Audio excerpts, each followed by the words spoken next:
नमस्ते जी, कैसे हैं आप। पवित्र वचन यूट्यूब चैनल में आपका हार्दिक स्वागत है। मैं हूं कात्यायनी।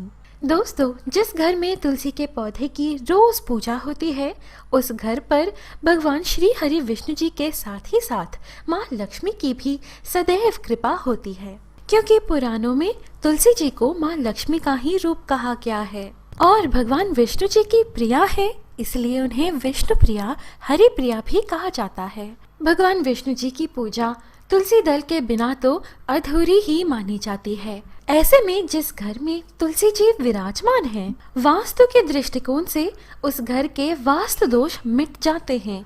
तुलसी जी को तुलसी माँ कहा जाता है, इसलिए क्योंकि वे हम पे आने वाली विपत्ति को अपने में समा लेती हैं।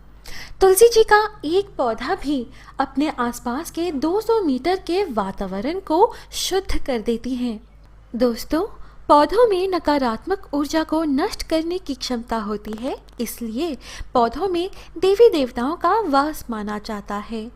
तुलसी जी का पौधा भी ऐसा ही एक पौधा है। तुलसी जी में औषधीय और दैवीय दोनों गुण पाए जाते हैं। दोस्तों, विष्णु जी और उनके अवतारों में भी तुलसी जी का विशेष महत्व है।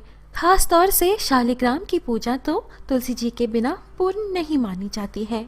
यदि आप अपने घर में शालिग्राम जी को रखना चाहते हैं, स्थापित करना चाहते हैं, तो इनकी प्राण प्रतिष्ठा की आवश्यकता नहीं होती है।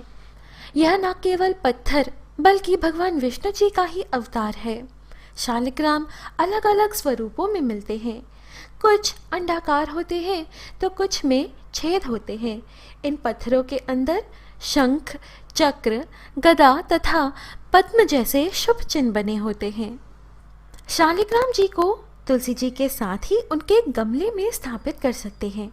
रोज सुबह तुलसी जी के साथ ही शालिग्राम जी को भी जल चढ़ा सकते हैं और सूर्यास्त के बाद इनके पास दीपक प्रज्वलित कर सकते हैं। दोस्तों, घर में आप तुलसी जी को उत्तर, उत्तर पूर्व या पूर्व दिशा में रख सकते हैं। ये दिशाएं शुभ होती हैं। इन दिशाओं में घर में तुलसी जी को स्थापित करने से घर में सकारात्मक ऊर्जा प्रवेश करती है, लेकिन किसी भी हालत में तुलसी जी को घर के दक्षिण दिशा में कतई ना रखें। दोस्तों, प्रत्येक रविवार यानी कि संडे और एकादशी तिथि पर या जिस दिन सूर्य या चंद्र ग्रहण हो, उस दिन तुलसी जी को जल नहीं चढ़ाया जाता है, परंतु हर गुरुवार, जो कि भगवान विष्णु जी का सबसे प्रिय दिन है, इस दिन तुलसी मैया की खास पूजा करने से, तमाम चीजें चढ़ाने से अनंत पुण्य फल प्राप्त होता है। दोस्तों, गुरुवार के दिन एक हल्दी की गांठ ले, इसे शुद्ध जल से धोकर तुलसी जी को चढ़ा दे, यानी कि तुलसी मैया के मिट्टी में दबा दे। ओम सुप्रभाय नमः, ओम सुभद्राय नमः। सुबह तुलसी मैया को जल या तमाम चीजें चढ़ाने पर यह मंत्र जाप करें। तुलसी जी की पूजा करते वक्त या जब आप तुलसी मैया के समक्ष हो, निरंतर हरि ओम हरि ओम हरि ओम मंत्र का जप करते रहें। यह सबसे सरल मंत्र है, अन्यथा आप भगवान विष्णु जी का स्मरण करते रहें। भगवान विष्णु जी को पीतांबर भी कहते हैं, क्योंकि उनका सबसे प्रिय रंग है पीला।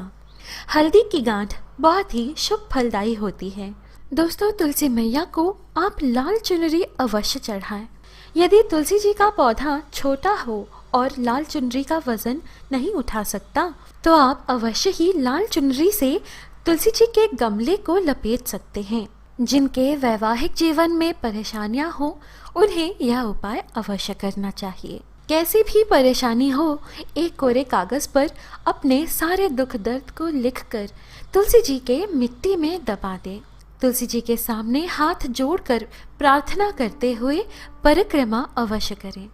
प्रतिदिन तुलसी मैया को जल चढ़ाने के बाद 3 बार क्लॉकवाइज डायरेक्शन में, यानी कि घड़ी की सुई की दिशा में परिक्रमा अवश्य करें। इससे न केवल आपको सकारात्मक ऊर्जा मिलती है, बल्कि आपके हर एक मनोकामना शीघ्र पूर्ण होते हैं। तुलसी जी को आंवले भी चढ़ा सकते हैं। खास करके जिनको संतान की इच्छा है, उन्हें यह उपाय अवश्य करना चाहिए। दोस्तों, आप तुलसी जी के पौधे में, यानी कि तुलसी मैया के मिट्टी में ही श्री राधे कृष्ण की मूर्ति, चाहे वो लकड़ी की बनी हो या मिट्टी की, अवश्य ही तुलसी जी के साथ स्थापित करें। इस उपाय से घर के सभी सदस्यों में प्यार बना रहता है और गृह कलेश समाप्त होता है। दोस्तों, ज्यादा मात्रा में तुलसी मैया को जल ना चढ़ाएं। तुलसी जी के पौधे को थोड़ी सी ही जल की आवश्यकता होती है। दोस्तों, कहा जाता है कि घर की अवस्था उस घर की तुलसी जी को देखकर ही अंदाजा लगाया जा सकता है।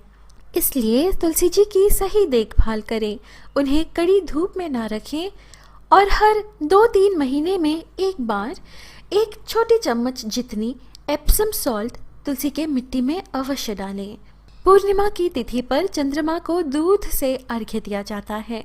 तुलसी मैया पर भी आप दूध के 2 या 3 बूंद से छिड़काव करें। ज्यादा मात्रा में दूध तुलसी मैया को चढ़ाएं ना। यह उपाय करने से आर्थिक परेशानियों से मुक्ति मिलती है। दोस्तों, आपने यह वीडियो एंड तक देखा है, इसलिए आपका बहुत बहुत आभार। आशा करती हूँ कि यह जानकारी आपको अच्छी लगी। इस तरह के और वीडियोस पाने के लिए हमारे चैनल पवित्र वचन को सब्सक्राइब कर लें और हमारे पीवी परिवार यानी कि हमारे प्यारे से पवित्र वचन परिवार में आपका हार्दिक स्वागत है।